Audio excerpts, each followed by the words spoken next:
चारधामची यात्रा कशासाठी करायची? या ठिकाणच्या मंदिरातून असे काय दडले आहे की ज्यासाठी या स्थळांना भेट द्यायला हवी? यात्रेमध्ये हा प्रश्न अनेकांनी विचारला. त्यांचे पूर्ण समाधान करणारे उत्तर गाईडकडे नव्हते. हिमालय हा भारताचा मुकुटमणी आहे. हिमालय हे भव्यतेचे, उदात्ततेचे प्रतीक आहे. फार पूर्वीपासून हिंदू जनमानसात हिमालयाचे सुप्त आकर्षण आहे. भ्रामरी देवी, भद्रकाली, नंदादेवी, जोगेश्वर, अल्मोऱ्यातील कोटलिंग महादेव, मुक्तेश्वर धाम, हाटकालिका मंदिर, पाताळ भुवनेश्वर अशी असंख्य मंदिरे हिमालयाच्या कमी अधिक उंचीवर बांधण्यात आली आहेत. हिमालयात साधारणपणे 2000 देवालये आहेत. त्यांच्या वेगवेगळ्या कथा येथे सांगितल्या जातात. ही कोणी, कधी, का बांधली याचा तपशील आपल्याला माहीत नाही. या स्थानाचे वेगळेपण, महात्म्य तेथे जाणाऱ्या पूर्वसुरींना जाणवले असावे. कदाचित म्हणूनच या मंदिरातून जाण्याने भक्तांना छान वाटत राहते. मनात प्रसन्नतेचा भाव निर्माण होतो. हिमालयातील कैलास शिखरावर देवादिदेव महादेवांचे वास्तव्य आहे असे मानले जाते. ऋषीमुनी, देव, गंधर्वांचे वास्तव्य असलेल्या गिरीशिखरांच्या दर्शनाने सारी पापे धुतली जातात. यावर कितीतरी हिंदू, बौद्ध धर्मीय विश्वास ठेवतात. फार पूर्वीपासून अनेक हिंदू तेथे जाण्याने पापापासून मुक्ती मिळते असे मानत आले आहेत. हिंदूंसाठी पाणी ही पूजनीय गोष्ट आहे.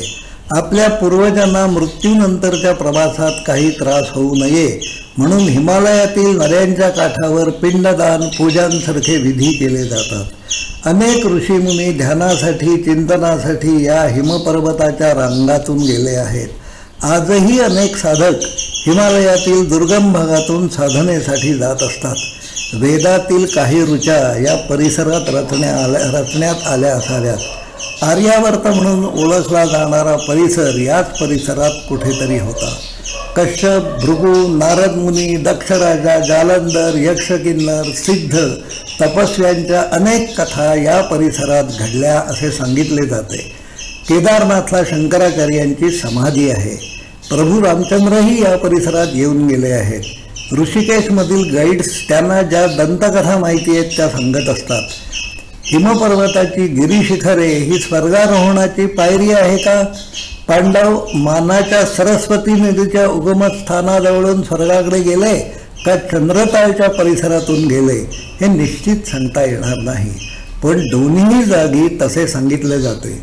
सर्च इन सिक्रेट इंडिया लिहिणारे पॉल ब्रंटनही चिंतन करण्यासाठी 6 महिने हिमालयाच्या परिसरात येऊन राहिले होते. दुसऱ्या महायुद्धानंतरच्या काळात युद्धात सहभागी झालेले अनेक सैनिक मनःशांती म्हणून हिमालयाच्या रांगातून येऊन राहून गेले आहेत. नगाधिराज हिमालयाच्या विविध परिसरातून फिरण्याने मनःशांती मिळत असते असे मत पाश्चात्य देशातील अनेक पर्यटकांनी नोंदवले आहे. हिमपर्वताच्या डोंगरदऱ्यातून भटकत असताना मनाच्या कोपऱ्यात खोलवर कुठेतरी पावित्र्याची, उदात्ततेची जाणीव होत राहते.